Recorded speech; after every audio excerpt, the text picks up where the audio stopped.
दोस्तों, ऑस्ट्रेलिया क्षेत्रफल की दृष्टि से दुनिया का छठा सबसे बड़ा देश है, जिसकी आबादी मात्र 2.5 करोड़ के आसपास है। यहाँ मानव सभ्यता का इतिहास लगभग 50,000 साल पुराना है, लेकिन इस देश का इतिहास मात्र 250 साल पुराना ही है।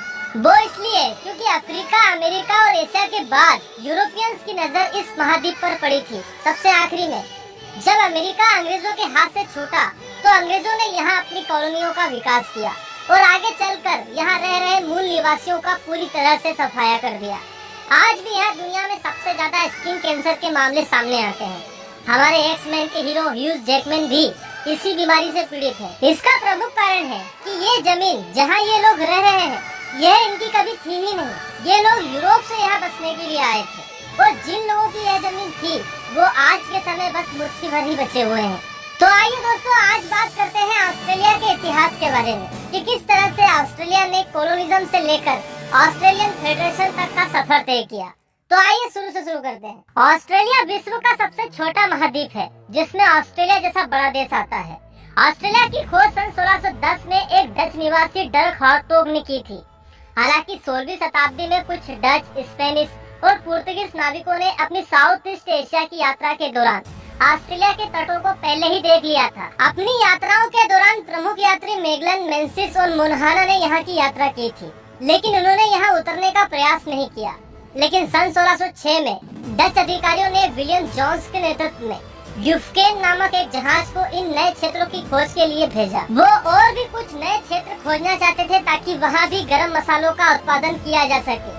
मतलब उस समय गरम मसालों का शौक इतना था कि ये यूरोपियंस भारत तक आ गए थे। लेकिन यहाँ भी इनकी पूर्ति नहीं हुई, तो इन्होंने इंडोनेशिया से एक नई यात्रा की शुरुआत की। यह जहाज न्यू गिनी के तटों से होते हुए तारक जल संयोजक को पार करते हुए केप यार्ड पेनिनसुला के पास और पेंट्रिया की खाड़ी के पास जा लगा और यहीं से ऑस्ट्रेलिया की खोज का श्री गणेश हुआ। जब 1610 में डच यात्री डर्क हार्टोग ऑस्ट्रेलिया के पश्चिमी तटों तक जा पहुंचा तथा आगे चलकर अगस्त 1642 में एक Dutch governor Van Diemen के आदेश से एवेल टेस्मेन नाम के एक डच यात्री ने ऑस्ट्रेलिया के ईस्ट में स्थित एक टापू का पता लगाया, जिसे आज भी टेस्मोनिया कहा जाता है। और इस यात्री ने आगे चलकर न्यूजीलैंड की खोज भी की थी। लेकिन इन डच यात्रियों ने यहाँ कभी भी अपनी कॉलोनियां बसाने के बारे में नहीं सोचा, क्योंकि उनके पास ना ही तो इतनी आबादी थी कि वे यहाँ बस जाए और ना ही उनके पास पर्याप्त संसाधन थे।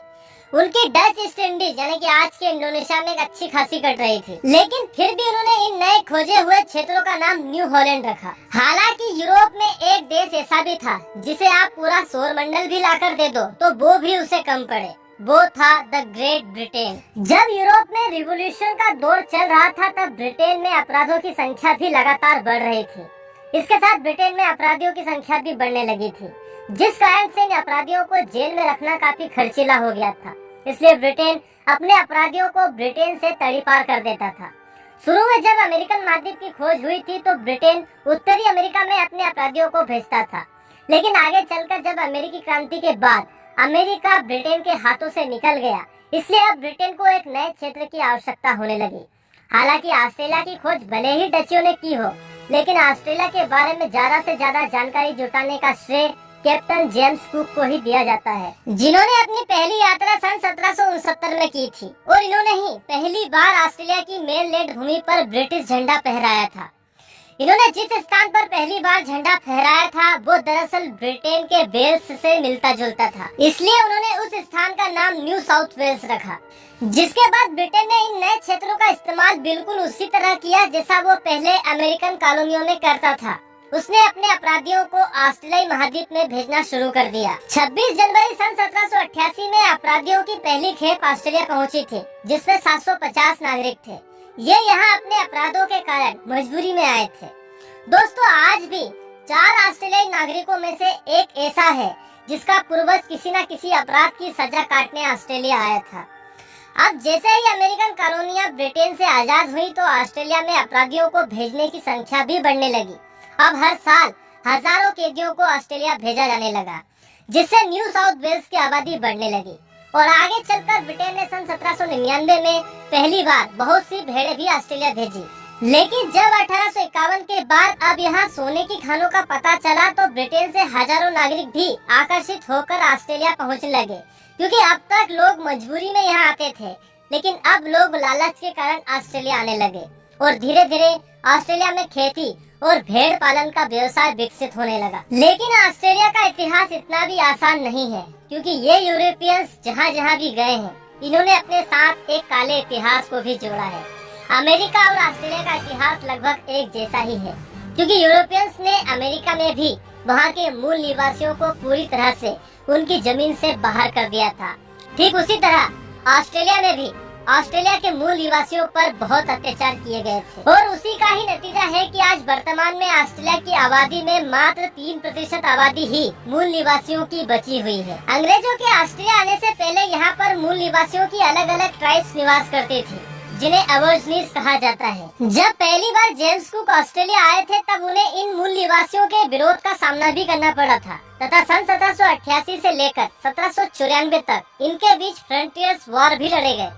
शुरुआत में अंग्रेजों ने न्यू साउथ वेल्स के समुद्री तटों पर अपना एक्सपेंशन शुरू किया था, लेकिन जब ये मूल निवासियों के क्षेत्रों में घुसने लगे तो मूल निवासियों ने इन्हें चुनौती देना शुरू कर दिया था, जिसके कारण इनके बीच काफी लड़ाइयाँ हुई। साथ ही इन मूल निवासियों का इम्यूनिटी सिस्टम बाकी दुनिया के लोगों से अलग था। जब अंग्रेज ऑस्ट्रेलिया आए थे तो वो अपने साथ कई बीमारियां भी लेकर आए, जिसमें स्मॉल पॉक्स ने तो हजारों की संख्या में मूल निवासियों की जान ली थी। हालांकि शुरुआत में मूल निवासियों ने अंग्रेजों को काफी टक्कर दी थी, लेकिन यूरोप में इंडस्ट्रियल रिवॉल्यूशन शुरू हो चुका था, जिस कारण से अंग्रेजों के पास आधुनिक हथियार थे।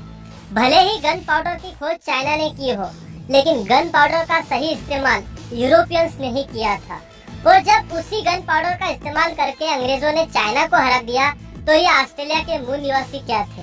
अंग्रेजों ने सन 1795 में न्यू साउथ वेल्स में सिडनी के तटों को विकसित किया था, जिसके कारण इन्होंने हजारों की संख्या में इन मूल निवासियों का कत्लेआम किया था।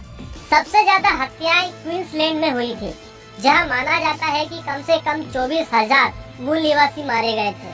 आगे चलकर अंग्रेजों ने सन 1803 में टेस्मेनिया में भी मूल निवासियों के खिलाफ दमनकारी नीति अपनाई थी और वहां से भी मूल निवासियों को मार भगाया था। जिसके बाद वेस्टर्न ऑस्ट्रेलिया में भी 1826 से लेकर 1830 तक कई नरसंहार किए थे। 1834 तक अंग्रेजों ने पूरे ऑस्ट्रेलिया से मूल निवासियों के संघर्षों को खत्म कर दिया था, जिसके बाद कुछ छोटी मोटी झड़पें ही चली, लेकिन 1842 तक अंग्रेजों ने सारे ऑस्ट्रेलिया पर कब्जा करके ऑस्ट्रेलिया को 6 स्टेटों में बांट दिया था। हालांकि आज ऑस्ट्रेलियाई सरकार नरसंहार के लिए अपने इतिहास को दोषी मानती है, इसलिए उन्होंने कई सारे म्यूजियम भी बना रखे हैं इन मूल निवासियों पर किए गए अत्याचारों को दिखाने के लिए। लेकिन उन नरसंहारों में लगभग 1 लाख के करीब मूल निवासियों की जाने गई थी और कई मूल निवासी भूख और बीमारी से मरे सो अलग। 20वीं सदी की शुरुआत में ऑस्ट्रेलिया के सामने सबसे बड़ी समस्या थी कि वो अपनी आबादी बढ़ाए, क्योंकि एशिया में भारत, चीन, जापान और इंडोनेशिया जैसे देश भी थे, जिनमें भारत और चीन की आबादी तो उनके क्षेत्रों की तुलना में बहुत ज्यादा थी, जबकि इतने बड़े देश ऑस्ट्रेलिया में आबादी बहुत कम थी।